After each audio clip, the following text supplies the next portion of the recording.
Okay, so I just finished sanding with the 600 grit sandpaper, and as you can see, I'm sanding the entire surface, and look how shiny, and you see a very, very, I don't know how well you guys can see it, but just like very, very slight scratches. The smaller the scratches, the shinier the surface is. So if you're like, how they get metal to look so shiny, the smaller the scratches you make, the shinier the metal will look, and that's basically what a mirror is. It's a very slightly scratched thing. So I'm going to go ahead and sand both the interior and exterior of this metal, and now I'm ready to go ahead and get this ready for etching.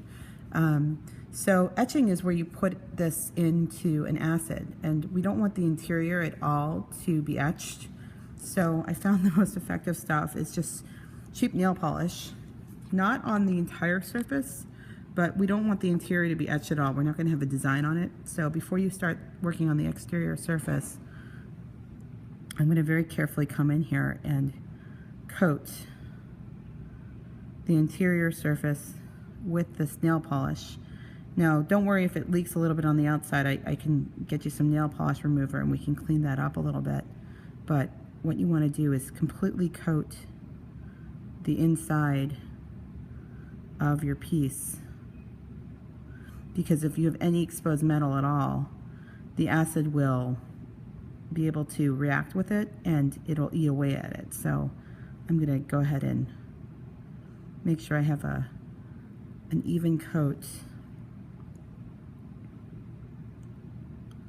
of nail polish applied, and I'm going to definitely flip this over, and I'm finding the easiest way to do this, not that I'm an expert on, is just take my brush and just kind of flick it off to the end.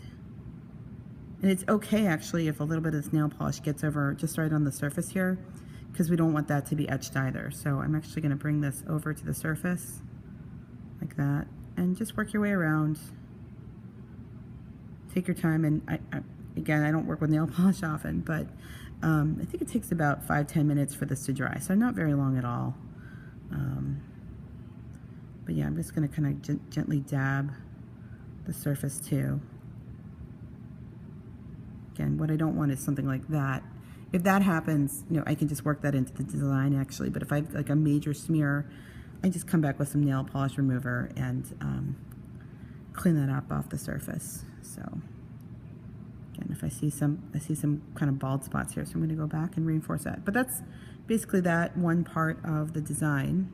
And then when you're ready with this, I'll show you how to start adding your marker, your Sharpie marker to this to make your design.